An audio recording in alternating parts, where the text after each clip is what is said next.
Fala, meus bitcoiners, como que vocês estão? Sejam muito bem-vindos a bitcoinblock.com.br, a sua central de notícias blockchain. Eu sou o Arthur, do canal Cripto, trazendo mais um primeiro bloco de notícias, que é um quadro que eu faço aqui no canal, comentando as notícias mais importantes e relevantes que estão acontecendo nas criptomoedas e no mundo. Como sempre, antes de começar, eu queria aí te pedir aquele like, isso é muito importante, tá? Isso faz o YouTube recomendar o nosso conteúdo para outros usuários. Hoje a gente vai passar no calendário econômico, né, no que aconteceu ao longo dessa semana na questão da macroeconomia. Tivemos vários dados importantes. Além do mais, Vladimir Putin, o presidente da Rússia, vai começar a testar as criptomoedas para burlar as sanções do Ocidente. A BlackRock vendeu pela segunda vez na história bitcoins no seu balanço, né? E os ETFs da BlackRock de Bitcoin, pela segunda vez desde o seu lançamento, apresentaram um dia negativo. Elon Musk venceu o processo contra a SEC, referente à possível manipulação na Dogecoin, e o presidente de El Salvador admitiu falha na adoção de Bitcoin. É o que a gente vai entender daqui a pouco. Deixa o like, não esquece de verificar sua inscrição aqui no canal. E a gente está passando por um dia de queda, né? Bitcoin aí abaixo dos 59, 58.900, queda de 2%, puxando as outras altcoins para baixo. Ethereum 2.400, Solana, ADA, Nier, ICP, APT, IMX, várias criptomoedas gigantes em market cap caindo em um dia de otimismo, tá? Nessa última sexta-feira, ou melhor, vamos passar aqui nessa última semana, porque desde a quinta-feira a gente começou a ter dados positivos para o mercado de trabalho americano, com pedidos iniciais e contínuos por seguro-desemprego vindo aí levemente abaixo das expectativas, mostrando que o mercado de trabalho americano não está tão frio igual se esperava. Além do mais, o PIB dos Estados Unidos veio acima do esperado, mostrando também que a economia está muito forte. Nesse mesmo dia, na quinta-feira, dia 29, a gente teve a divulgação do PCE, o núcleo de preços do PCE, que veio levemente abaixo das expectativas, sinalizando que o índice de preços, que foi divulgado nessa sexta-feira, também viria abaixo das expectativas. Então são dados muito bons que mostram que, da mesma forma que o mercado de trabalho está sob controle, a inflação está cedendo, inclusive cedendo além das projeções, o que reforça a narrativa de cortes controlados na taxa de juros, que seria o soft landing que a gente tanto espera. Além do mais, na semana que vem, a Rússia já deve tentar usar criptografia, criptomoedas, para contornar sanções. Essa notícia aqui, ela pode estar com alguns erros de português, porque ela é uma notícia traduzida do site da CoinDesk. Ela originalmente é em inglês, eu acho que até se eu pegar aqui, olha só, fica em inglês e depois traduz. Então, o importante dela, ela é uma notícia até bem extensa, tá? Mas o grande importante dela é porque a gente vem noticiando aqui na Bitcoin Block sobre a aprovação da nova legislação que permite com que a Rússia realize pagamentos transfronteiriços, ou seja, entre fronteiras, entre países, utilizando criptomoedas. Essa legislação foi aprovada em julho e assinada pelo presidente Vladimir Putin. Vale falar que continua sendo proibido utilizar criptomoedas de forma legal para pagamentos dentro da Rússia.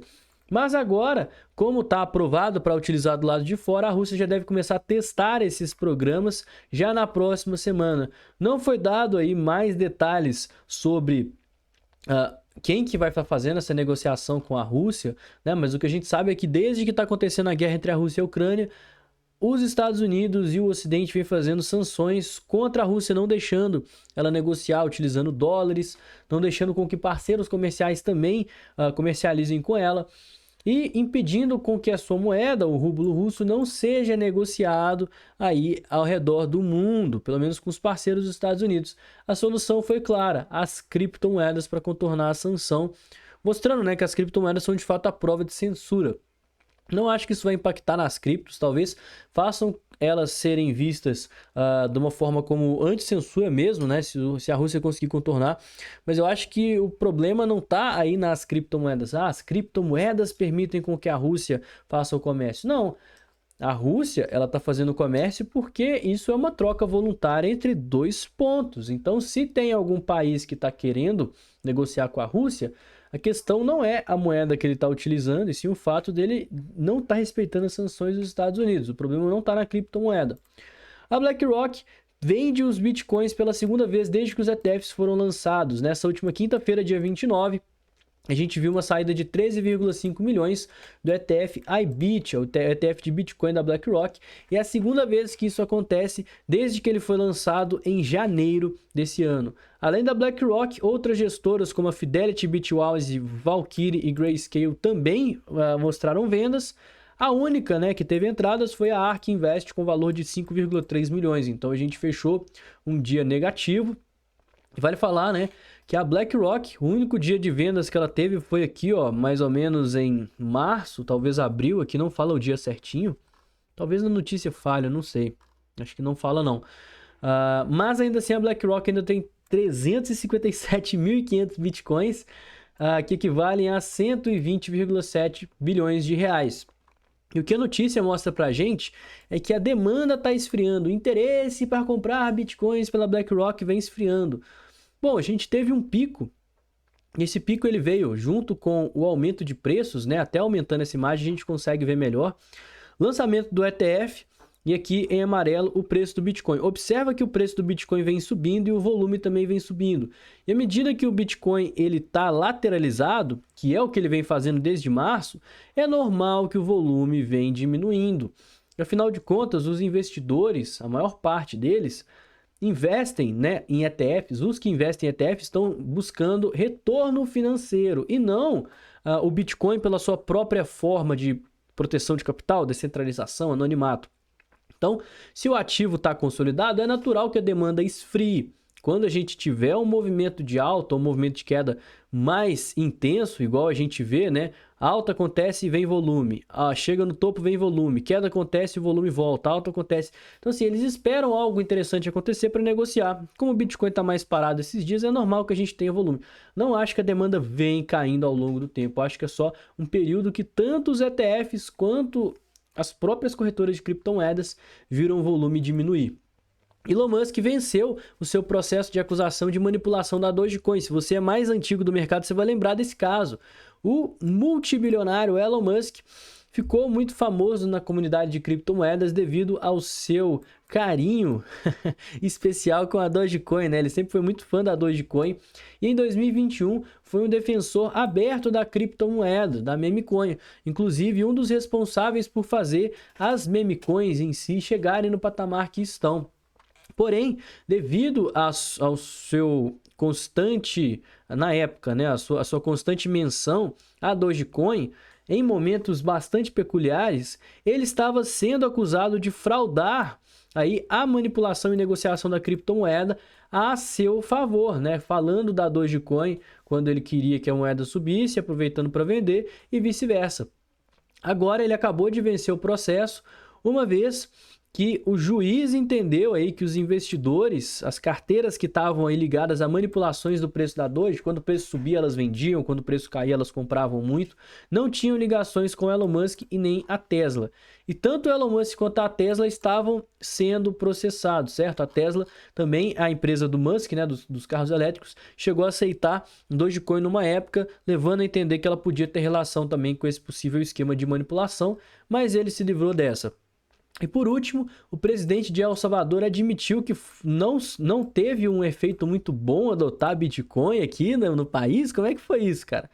Ele falou isso numa entrevista recente, inclusive postou lá no seu próprio Twitter, né, que o Bitcoin não teve a adoção generalizada conforme eles esperavam.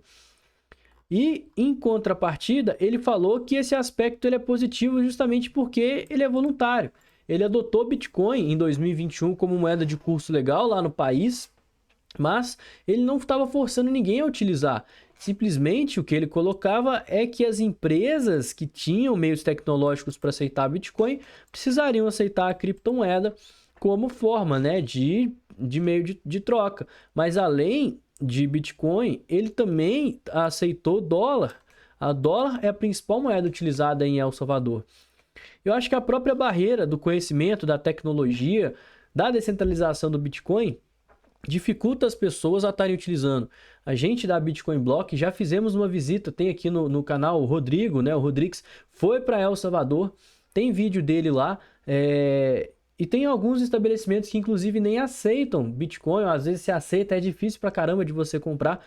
Não é por conta das leis, nem do próprio Bitcoin, e sim das pessoas, dos cidadãos que têm um certo receio, uma certa dificuldade, mas que é algo que com o tempo a gente vai quebrando essa barreira, né? Tal como o telefone celular, tal como a internet.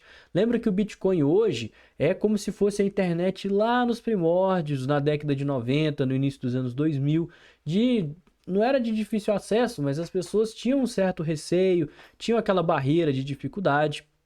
E enfim, antes da gente ir para análise, eu queria comunicar para vocês que eu, Criptu, estou em parceria com a Satoshi Store, que é uma loja de produtos Bitcoiners, camiseta, inclusive essa daqui, ó, é a camiseta deles, tá? Uma camiseta muito boa, a malha muito gostosa, excelente qualidade, e além da loja estar com 10% de desconto em tudo, eu ainda quero disponibilizar pra gente aqui da Bitcoin Block o cupom CRIPTU, que é um cupom que te dá mais 10% de desconto em qualquer produto do site. Tem modelos masculinos, femininos, você pode escolher aqui vários modelos, todos estão com 10% de desconto. A gente tem aqui camisetas de Bitcoin, de Ethereum, minimalistas, né? Que é tipo essa aqui que só tem uma logo pequenininha, moletom, suéter, você pode escolher o modelo masculino ou feminino, a cor que você bem desejar, o tamanho, né? O meu tamanho aqui é M, e no momento que você adiciona no carrinho, você pode simplesmente vir aqui e colocar o cupom CRIPTU, CRIPTH1. Aí no momento que você aplica aqui o cupom, ó, você vai ganhar mais 10%. Então isso torna as camisetas aqui do site, no final das contas, as camisetas de Bitcoin mais baratas que você vai achar aí na internet, certo? Então aproveita essa promoção, satoshistore.com.br, tá aqui em cima aqui para você ver. Primeira troca sem custo, camisetas de excelente qualidade, certo? Cupom CRIPTU aí para 10% de desconto. Pessoal, o Bitcoin nesse exato momento passando por um dia de queda, deve fechar a semana de queda e inclusive a gente deve fechar o gráfico mensal, tá? Falta aqui no momento que esse vídeo está sendo gravado, pouco mais de um dia para o fechamento aí do gráfico mensal. A gente teve uma rejeição muito grande, uma sombra muito boa nesse fundo, então eu começo a nossa análise passando, né?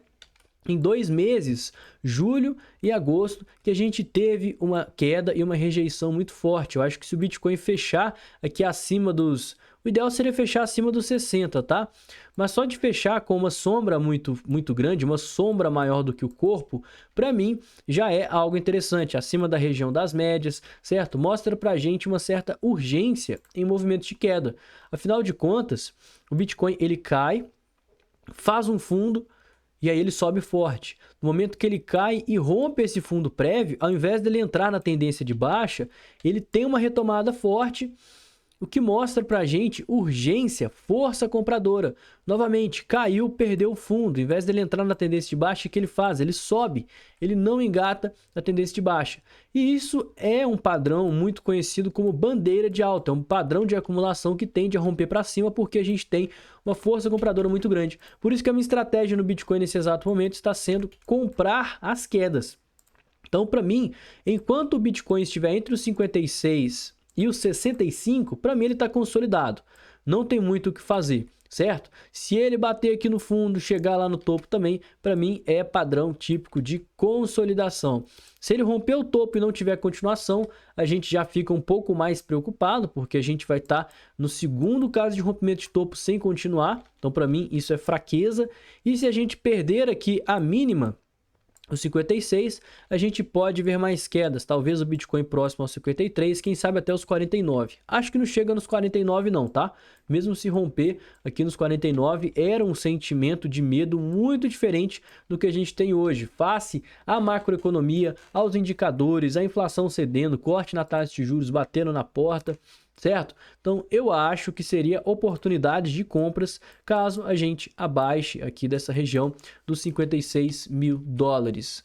Lembrando, tá, pessoal, que o sentimento do mercado pode mudar à medida que a gente tiver mudanças também nos dados macroeconômicos que estão movimentando bastante o mercado. Então vale a pena ficar de olho nisso, certo? E no mais, queria agradecer aqui, não esquece de deixar o like, verifica a sua inscrição aqui no canal, segue a gente nas redes sociais, eu vou ficando por aqui. Tenha um excelente dia, um ótimo final de semana e valeu, galera! Falou!